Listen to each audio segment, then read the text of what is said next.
I'm resident of Collinwood for YouTube, Joel Saints. I'm joined by my buddy Mark Gillman and my buddy Daniel Culver. We're here to discuss Friday the 13th, the remake. Remakes are fun, and this one is too. So, what did you guys think of the newer Jason here? I didn't really mind him. Like, I would say they did a good job, like, with how, they started with the sack on his head, and then they actually had him switch to the hockey mask in the same movie. All right, I've got a hot take. Derek Mears is my favorite Jason. Cool. I know Kane Hodder is, the usual favorite, and I love Kane to death, but something about Derek Mears is great, and I love the intensity and the adrenaline of Jason in this movie. Watch Derek Mears' Swamp Thing portrayal. Mm-hmm. Really badass. To Warner Brothers, fuck you for canceling it. Anyway, Oh yeah, I've got a lot of those for Warner Brothers for many reasons, but that's one of them. Well, like somebody was like, "Well, are you shocked? Henry Cavill left?" I'm like, "No. What were they doing with him?" No. Like, you got to understand. Here's Henry Cavill waiting for Superman to come back around, and here's Warner Brothers put on their thumbs. He's gonna leave, and he had just come off doing Mission Impossible with Tom Cruise. It's like the guy's gonna get offered roles. What's he supposed to do? Turn him down and wait for Superman? No. He's not gonna do that. And I think he saw firsthand they had no clue what the hell they were doing. No, and they were fighting so much, like with I think like theater releases versus streaming on HBO Max, and there was just so much infighting with Warner Brothers, and I would have jumped ship too if I was him. It's like, how can you do a really good television series of Superman and you don't know how to do shit with him in theaters? But sorry for off topic, but back to Friday the 13th. I really enjoy what they did with Jason here, because this is Platinum Dunes, and they don't have the best track record, but they did this one right for the most part. They kept the Jason origin story, only this time they show you Jason watching his mother be beheaded, which we'd never seen before. It was more speculated than the original series that we all love and know. Here, it's not a speculation that Jason watched his mother beheaded. He watched it, which was really cool. I love how they give Jason a jacket over. He looks like a freaking lumberjack, and he should. Derek Mears looks just huge. Really, really badass. Yeah, I agree. I think that one of the best Jason looks I've seen since 2 and 4 and maybe 6. But with the one thing I really like from this is that, this is, even though I know Paramount releases this internationally and Warner Brothers is attached to this as well, this is not really the Paramount Jason or New Line Cinema Jason. Platinum Dunes is sort of making their own Jason. I mean, he's kidnapped. He's taking a woman who looks like his mother, who he believes is the reincarnation, and he's holding her hostage. He's taking her. He's not holding her for ransom, but he's taking her and he's keeping her. And it goes in with something with the movie. There's this hermit lady who says, if your sister's missing, she's dead. All the people here go missing. They ain't missing. They're dead. And I'm thinking, oh shit. And that's my thought too when I had watched this for the first time. I'm thinking, God, did they kill that girl? I mean, it's possible it's Jason. I mean, he doesn't exactly leave people lying around alive. It was shocking and refreshing to see a different kind of Jason. Yeah. Someone, yes, still obsessed with his mother. They're keeping that. Yeah. but someone who's so obsessed with his mother, he's waiting for her to return. Yeah. And I really like what the storytellers are telling you there, that he's been waiting for her to come back. And, you know, even though he saw her beheaded, he never quite got over it. It's the same thing with Pamela. She never got over her son drowning. Well, Jason never got over his mother being beheaded. And I like that they cast a woman who they made her, well, she looks like Jason's mother when she was younger, which is smart. And they leave it with a cliffhanger. They show Jason swinging his weapon, and it just goes to black, and that's the opening. By the way, we have some merit. Yes, to prove that this is a Friday the 13th movie, there is sex and there's marijuana use. So there you go. Right out the door. right. You know, it's this is not a movie I watched with my kids on. I watched it with my wife, but I didn't watch it with my kids. So, and they end up getting killed. They do have the one gentleman has a video recorder, and that's how he finds one of the marijuana leaves. He also finds Jason with it and gets killed. You know, really, really good opening. What did you guys think of what their changes were and what their similarities were with the old school Jason? I would say I didn't really think, I didn't really think much about it, but I did like, how they still showed Mrs. Pamela. Well, I guess she is also called Mrs. Voorhees, so it's not technically correct, but they still showed Pamela getting killed, and like you said, Jason actually watched it happen this time. Yeah. I like that they brought back like a lot of the the tropes of everything, like the marijuana, the everybody messing around and sleeping around and stuff. But I like that they introduced Jason as as kind of like a campfire ghost story. Yeah. But the great thing here is that and the movie is not perfect, but one thing I really love that they did with this, by we'll say like Jason Takes Manhattan and then New Line Cinema Jason, there was a lot of parody in there.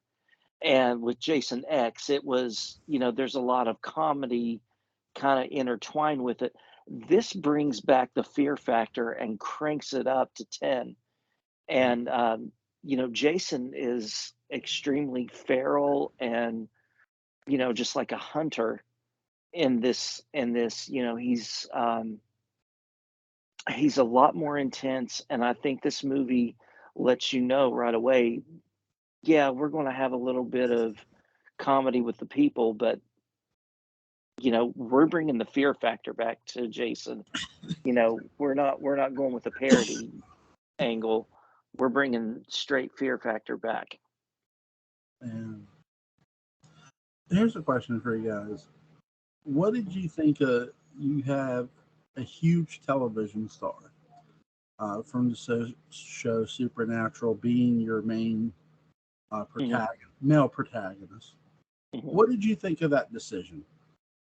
I actually didn't know about that because that's actually a show I need to watch still, like Supernatural. But now that you mentioned, I think that's pretty cool. Yeah, I think that was a smart move on their part, and I think it was smarter to keep him for the throughout the movie instead of one thing that a lot of the mid 2000s did was they would have like a big name attached to a movie, and they would be on the front of the DVD or the movie poster, and they would be killed off within the first 5 or 10 minutes because that was the appeal that of this big name. And as long as it got you in the seat and they got your money for the ticket, then that's all they cared about. But I think it was good that they kept him alive, and I think it shows that this movie was not meant to be like a cheap cash grab or anything like that. They were really trying to make a great Friday the 13th movie. I think it was important to at least get one main actor, Mm-hmm. a known name. And it's funny, the guy who played the other brother, he was in the My Bloody Valentine remake, which is really good. Mm-hmm. So I enjoyed him being here. And I don't think they made him, so overbearing or even like a Mary Sue character. Mm-hmm. He's more of a character who, yes, he's looking for his sister, but he also has another side to him where he hasn't been that responsible. And so he sort of feels responsible for his sister not being, maybe going missing. And you sort of get that sense from him, which is nice. And Mm-hmm. there's one, you see one cop in this movie. I swear to Christ, this movie was made in West Virginia. You see one cop, one cop give a warrant, like really, like when you go like to West Virginia, Mark, you can attest to this. When you go down there and you want to go into the woods, I'll tell you, don't linger. Don't, No. don't linger. And if you are prepared, then fine. But if you're not, don't linger. Um, because bad things can happen. And with Mm-hmm. this, with the cop, he's more like, look, how do you know she's here? He's asking him questions, and he's like, look, he goes, I know her. She would have come back. And Mm-hmm. okay, I buy that. I like the fact that they set this up with the hermit woman telling the guy from Supernatural's character, telling him she's missing, she ain't missing, she's dead, and Yeah. it feels like Crazy Ralph, but Mm-hmm. really well done. I mean, I like that because you're giving more of like the threat and the fear, and then you get this rich asshole who's taking Oh, his friend Trent. who's taking Oh. his friends up to the cabin by Crystal Lake. It's like, let's see, Dad, you might live, Dad. Mm-hmm. What's you guys? Who's you guys' favorite character in this movie? I'm gonna go with Jason, to be honest. I I have to agree. I like the Asian kid. I can't think of his name off the top of my head, but I really like the Asian character in this movie too. I I can't like think him of. as well. I Oh, can't sorry think to of. interrupt you. Oh man, No, I did it again. Sorry. no, it's okay. I can't think of the one guy's name. He was the African American character who ends up running from Jason, and Hmm. he. This is where Case Mears takes an axe and throws it at him, and I'm like, holy shit, he hit him! Like Hmm. that was one of the most amazing kills I'd Hmm. seen in forever in a Friday the 13th. It's Hmm. the kills were inventive in this movie. Like Hmm. they didn't just go back to the same. Yeah, they had Jason use a bow and arrow, use a machete, use an Hmm. axe.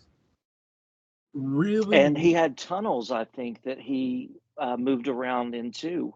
yeah, that's where he kept the one guy's sister, Hmm. uh, Yeah.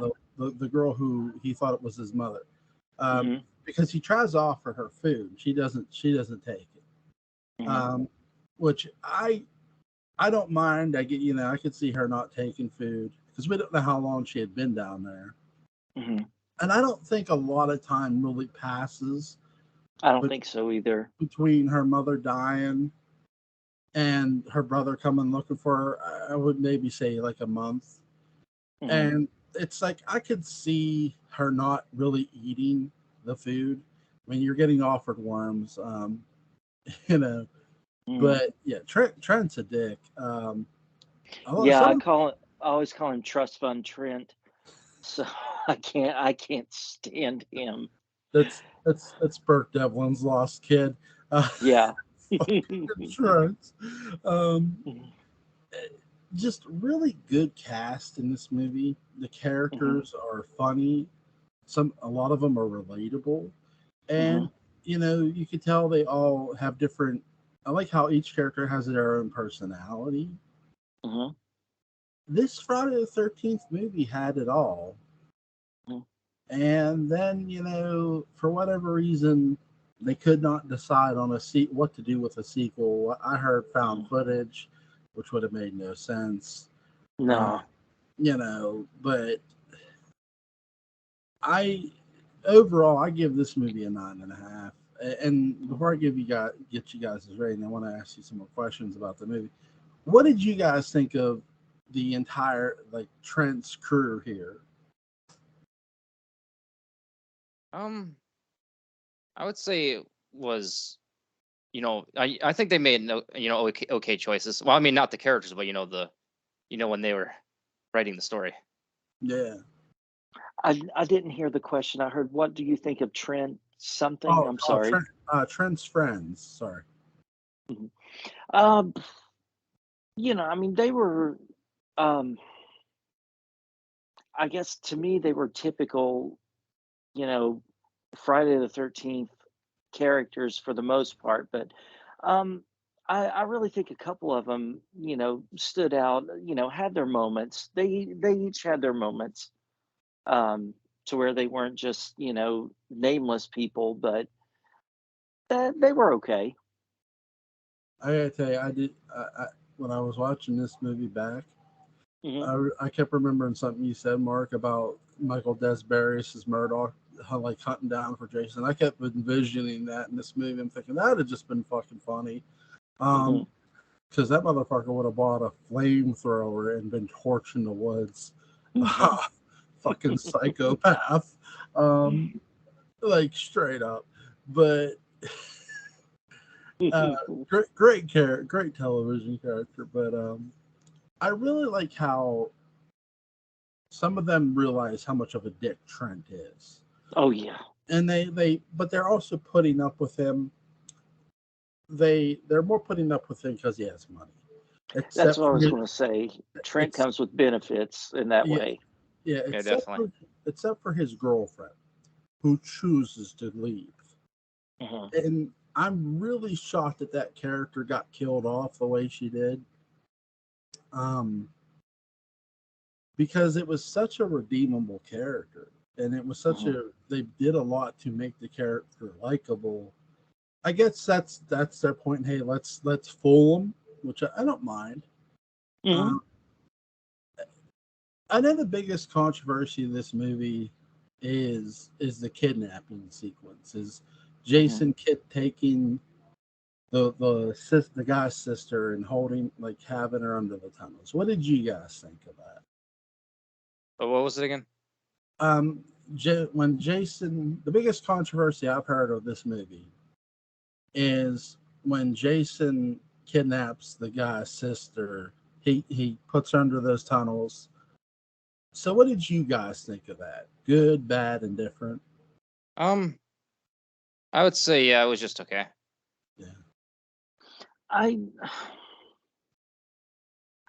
kind of feel indifferent to meh on it.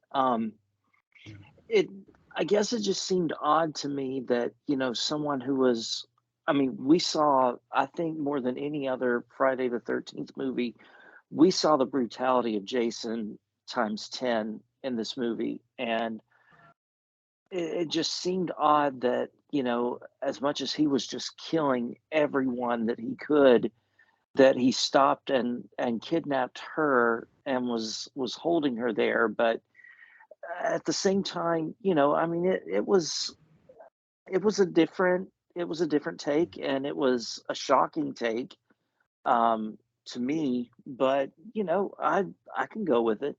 I feel indifferent, but I'll go with it. They should have had her. The one nitpick I'll make of it. They should have had her break and eat the worms. And she's becoming Mrs. Voorhees, slowly. And kind of like a Barnabas and Maggie type thing. Yeah, and I think that would have made a lot more sense than to just have her. Because here's the thing, too. Here's where the writers take this. Jason comes to the realization once she betrays him that this isn't my mother. And that's all well and good, but I feel like you could have played that a lot differently if she's like eating the worms and like trying to fool him, like, oh Jason, I'm so proud of you.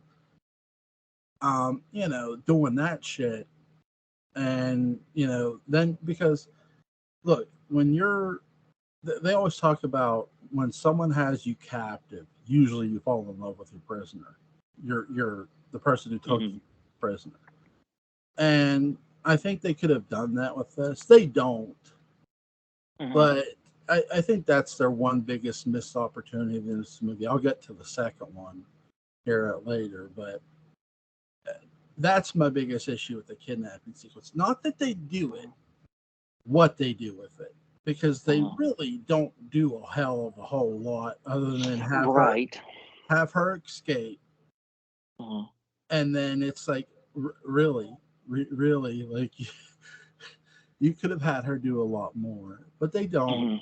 But again, too, I think, too, because they're making a slasher, they like you said, and Daniel, they're focusing on the brutality, which is what you should do in this movie. What's you guys' favorite kill in this movie? I'm actually gonna go with Pamela's.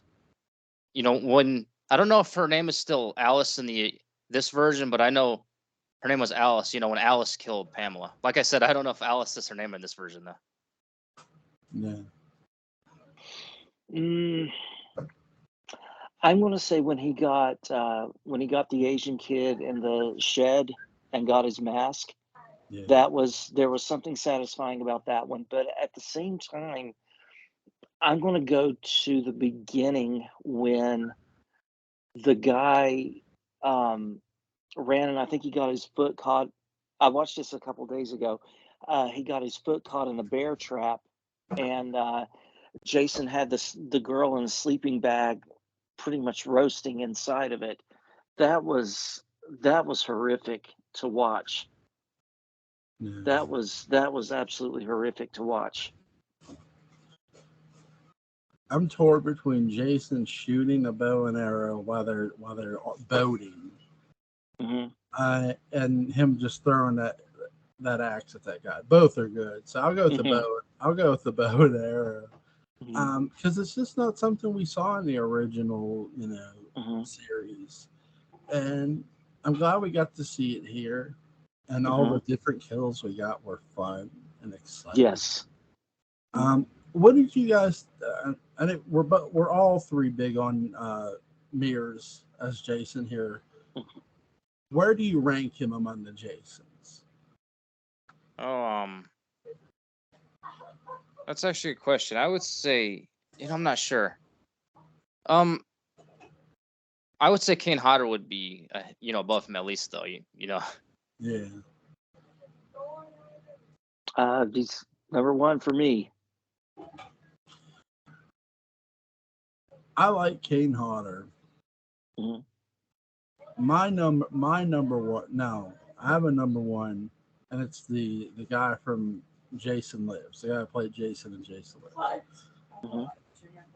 Yeah, well. If you start wearing a hockey mask, honey, and start killing people, you will be my number one. Anyway. I couldn't do that. I know you could. Me though. Right after I commit you. Anyway. Right after I commit you. Anyway. You are a player. Yeah. I'll never know. I'll never know when I don't wake up from my sleep. Anyway. My number two is a tie between Mears and Hodder. I think they both do a really good job. And number three would be the final chapter. I think that what Mears did, because again, no one had seen Jason in a long time, and they did not. He's not the first person to play Jason after Kane Hodder, but he's the second, and he's the one who gets his own movie. And that couldn't have been an easy thing, and he made it look easy. Yeah. And that's where I'm most impressed with him. Absolutely. what did you guys think of the ending of this movie? Oh yeah. You know, I will admit I didn't really mind it, but it does seem kind of strange. Sorry. Okay. Yeah, good. I'm sorry. Oh, you want me to repeat? Sorry. Yeah, good. I'm sorry. I was talking. I would say I actually didn't mind it, but it doesn't really make total sense if you think about it. Yeah. Cold. Yeah. Mark? Yeah, I gotta piggyback on what Daniel was saying. It just kind of fell apart for me at the end, and that should have been the strongest point. Yeah. But there was so much good build up in this, and for me it just kind of fell apart at the end. I mean, not Jason turning into a little boy after the toxic waste in a sewer kind of falling apart, but it was what it was. So this is what I would have done with this movie's ending.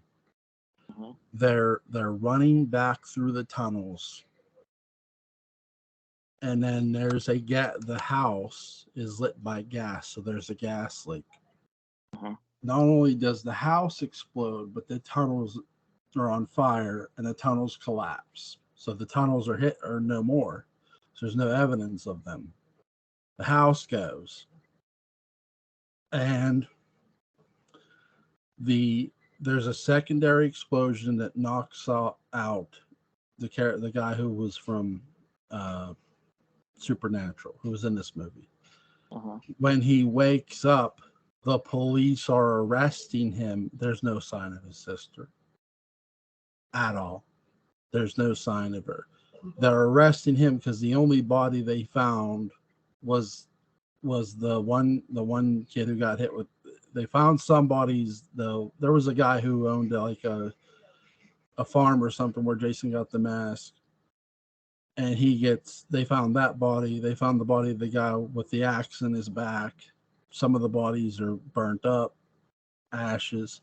He gets accused of the murders, not Jason, because Jason is still a legend in this movie. Right. And even the women, they just say, well, Jason's a legend. I've talked Mhm. about how do you fight a legend. Well, you don't. You just, hey, somebody went up there and murdered some kids, so you arrest that person. You're not going to Mhm. go looking for Jason. Right.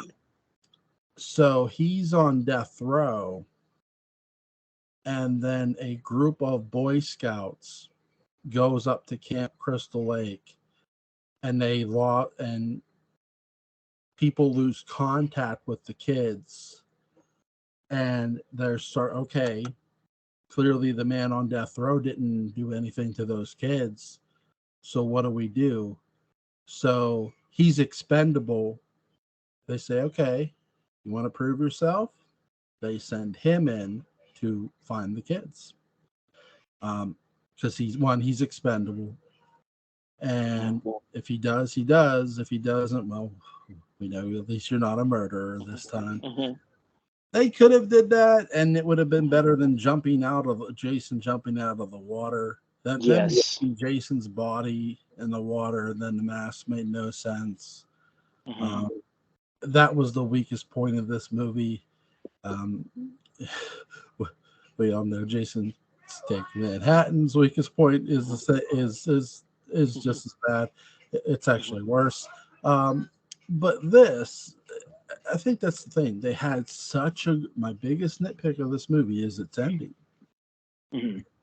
It's That's understandable. the whole movie's good, Yeah. but this, Mhm.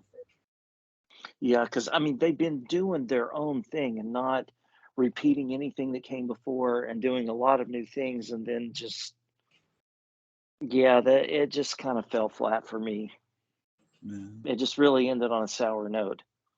man. Do you think that, because I've heard that, who was it? The guy who was in charge of the platinum Michael dam. Bay. Yeah, I Michael. think. I heard Michael Bay left during the production of this movie. Yeah, I think he produced it. I don't know if he directed it or not, but Yeah, he didn't. He didn't. okay, yeah. And I think at this time a lot of I think he was starting to get some flack over uh like the Transformers movie where they were starting to make so many of them, and um I think that that in hindsight this was around the time when a lot of people started jumping off anything that Michael Bay had his name on because they expected it to be like a dumb kids movie. But I thought they did a great job with this movie, and telling a great Friday the 13th story and a new thing and bringing a fear factor back to it. Yeah. Daniel, What was the question exactly?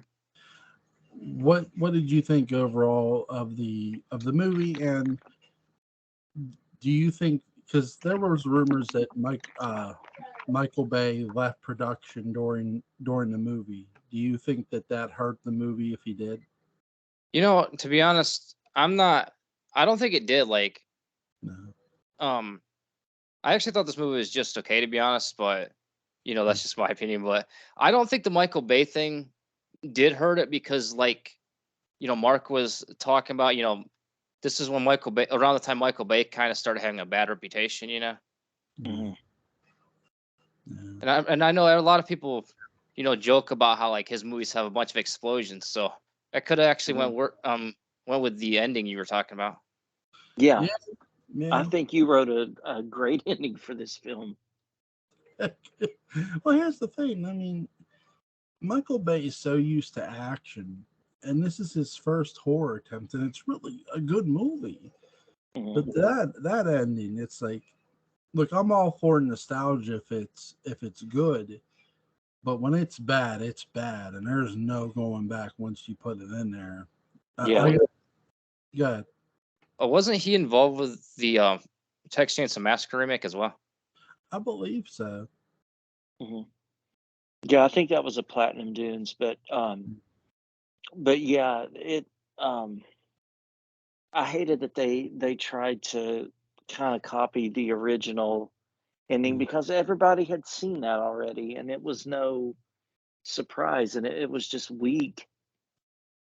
It was just a weak finish to a strong, intense movie. I got to tell you about this nightmare I had.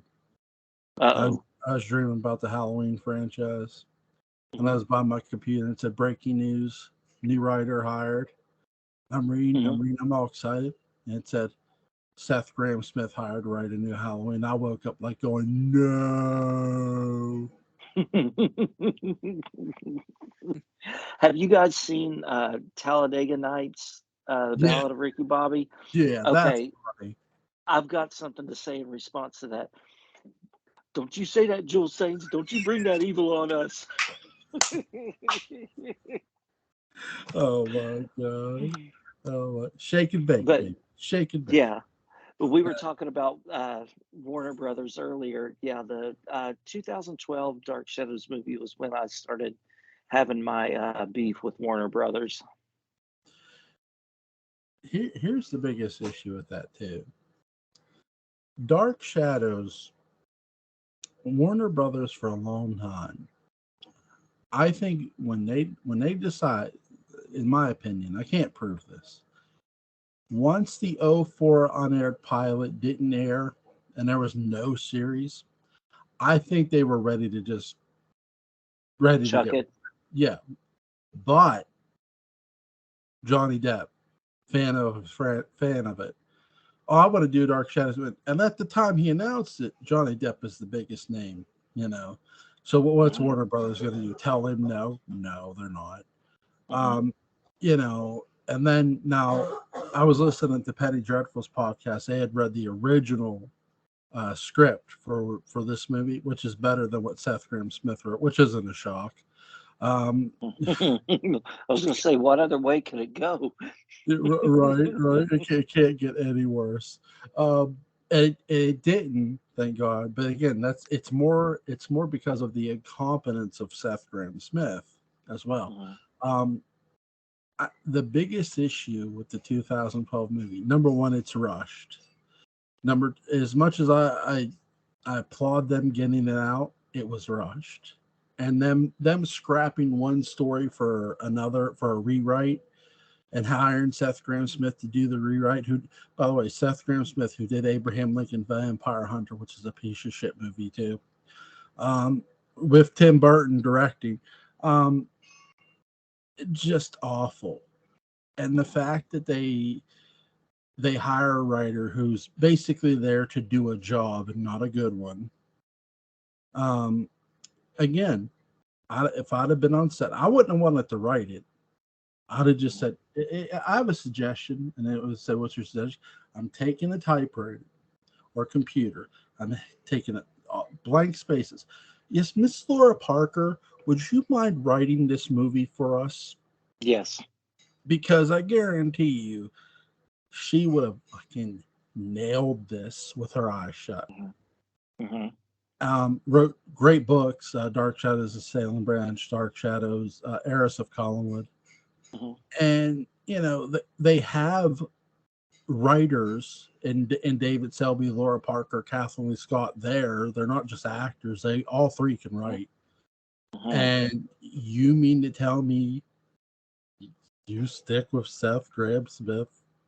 You stick with Seth Grahame-Smith, Warner Brothers, and you wonder why people look at you sideways? Yep.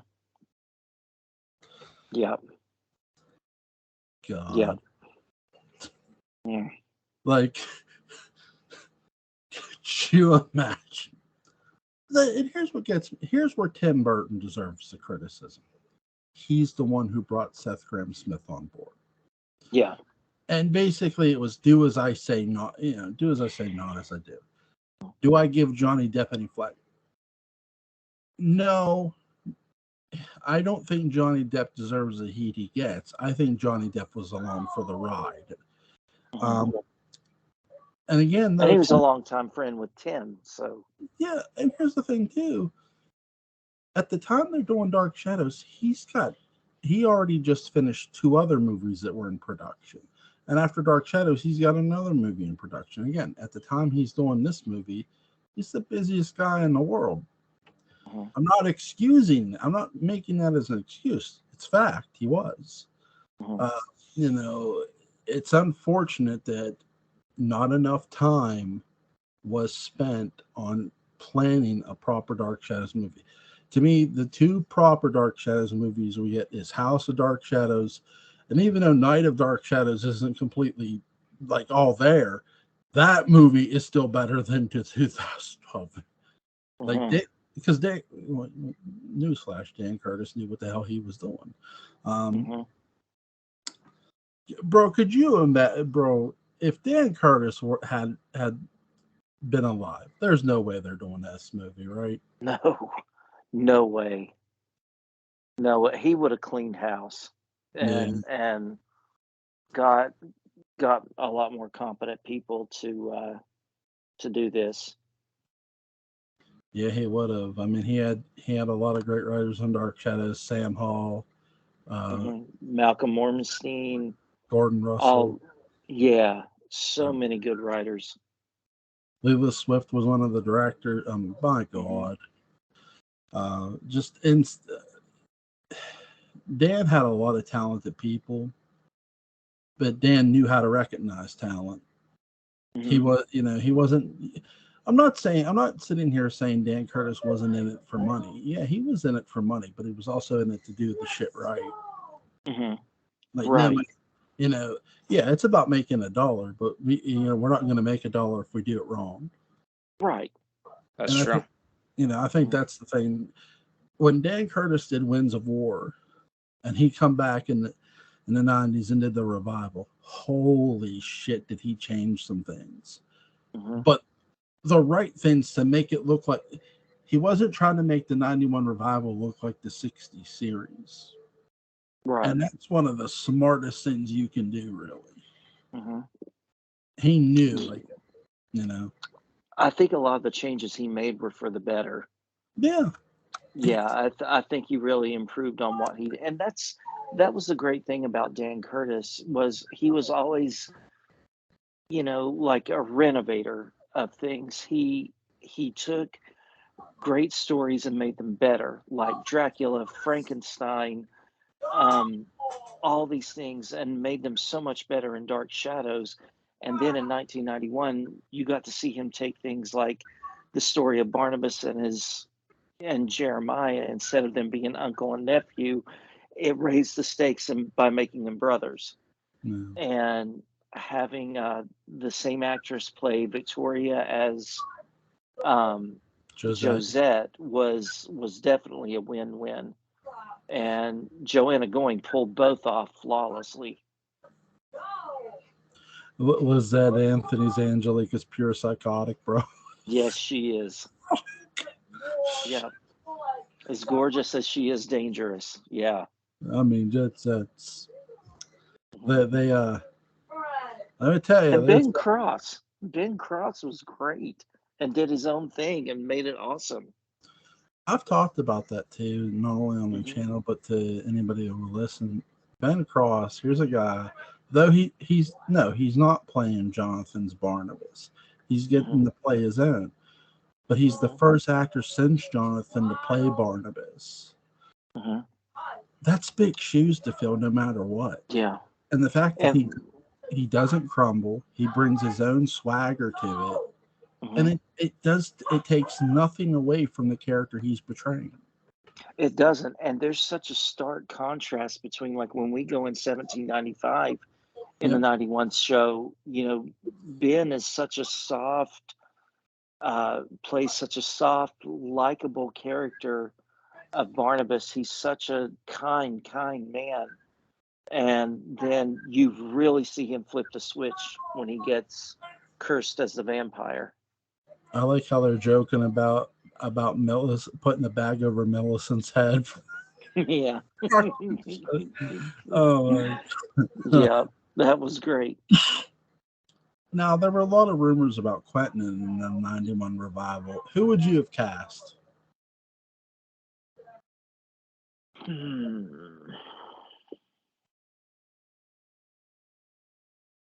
Oh, goodness.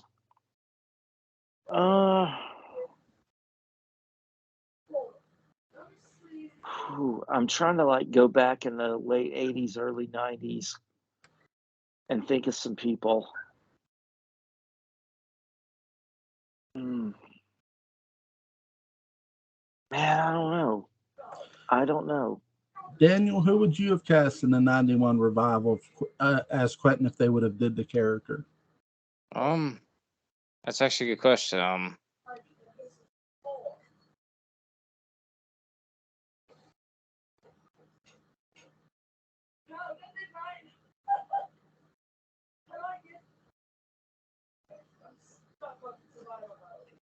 That's a good question.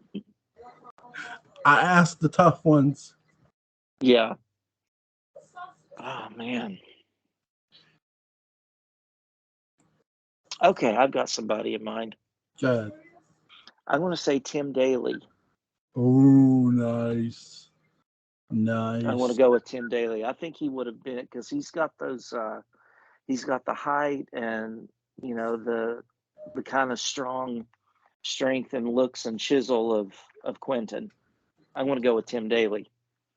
Yeah.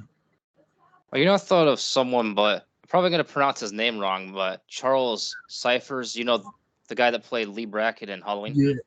Yeah. 90s. I'm looking for the ultimate wild child as Quentin. There's no more wild child than Roddy Piper. That's true. Now I heard, for many people, they said they were going to bring back Adrian Paul to play him. Mm-hmm. That'd have been interesting to see. Yeah. Adrian Paul, great actor. Mm-hmm. I think he would have fit the part. He would have played it right. I've also heard that they may have reached out to David Selby. I don't know how that would have went. Again, because you're not going off the original series. Don't get me wrong, I love me some David Selby. Great actor for sure. Oh yeah. I mean, God. But the OG Quentin, is David Selby. So just it'd have been interesting to see if the revival would have got a season 2, what that'd look like. I'll give you my Phoenix, who I would have had as the Phoenix. And she was young. She was still young. She was just. They had just started. They were going to start another series soon with her and the man she was in it with. I'm trying to think of the actress's name, but the woman who played Dana Scully in the X-Files. That'd have been my Phoenix. Gillian Anderson. Yeah, that'd have been my Phoenix. I mean, just great. That would have been good. Yeah. Great actress. Just there's a fun interview. I was watching some Stargate interviews where Michael Shanks was talking. He played Dr. Daniel Jackson, and he was talking about the read along for season 1 for like the first episode, the pilot episode, and how he pronounced these big words, and he was proud of himself. And Richard Dean Anderson came up to him and said, "You did it. You showed them you can do it. You know how screwed you are? They're going to keep making you read those big words." He goes, "I have a little rule. It's called the rule of thumb. Any set of dialogue longer than my thumb, I won't read." And so he was talking about how Richard Dean Anderson would mess up lines that were longer than his thumb. Like if it wasn't, "What? Sure, Daniel," then he would mess it up. He goes, and so him and Michael Shanks and Amanda Tappan, because they could read these big words and chose to, became these sleep-deprived idiots. And he goes, and Richard Dean Anderson went home and went to sleep. And he goes, and you know what?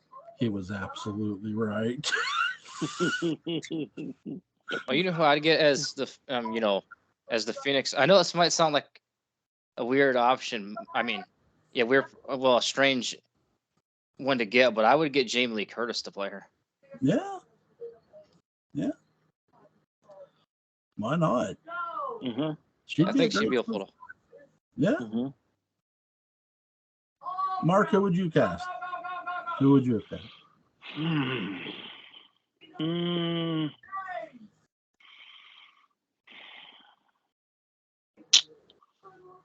Goodness. I'm trying to think of someone who has you could pepper in a little dash that already has a little dash of crazy into them, because Laura Collins definitely did. I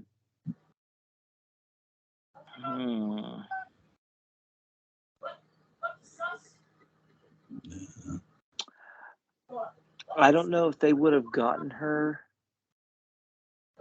for the series, but I think Michelle Pfeiffer would have done well. Yeah, she would have. I mean, because around this time she was Selena Kyle, the Catwoman, and she definitely had crazy down pat. Another actress they could have got is Sean Young, from Blade Runner and shit. I mean, she could play crazy in a heartbeat.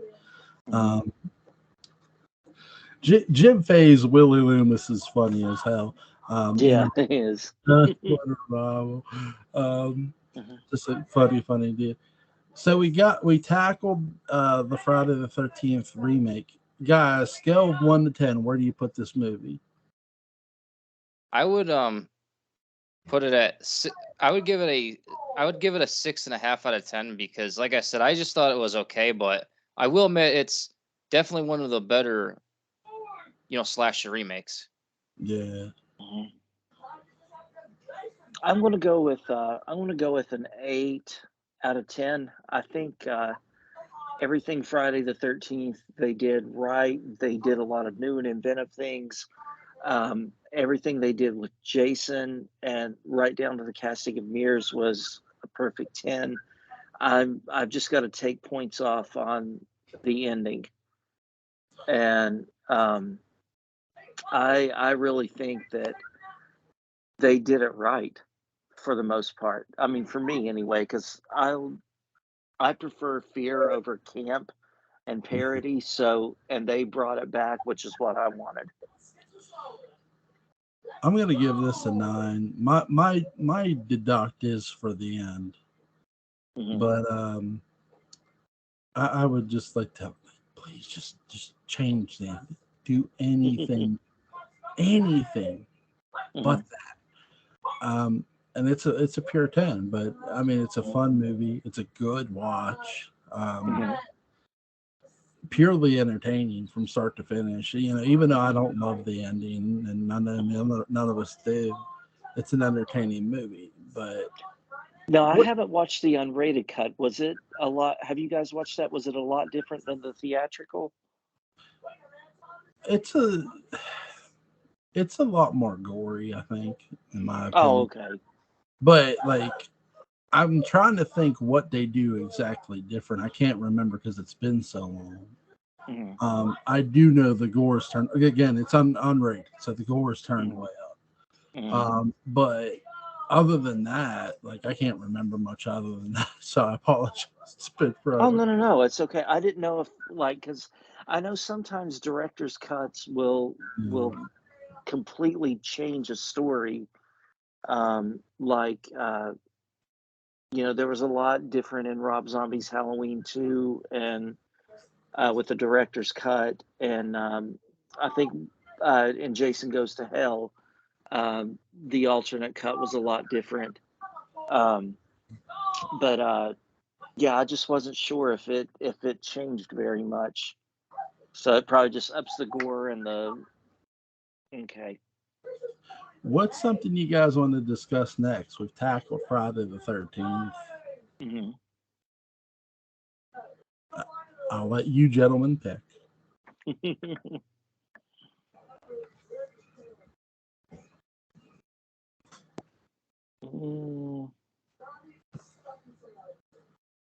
I don't know. I can't think.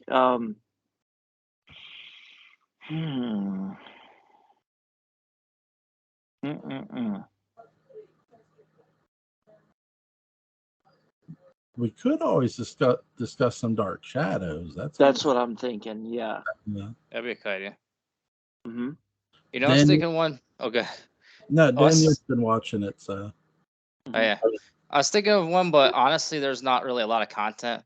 Well, there is, but like it's weird because it's mostly adaptations. But I was thinking Watership Down. But the problem with that franchise is there's a movie which is an adaptation. Because for those that don't, it's based on a book.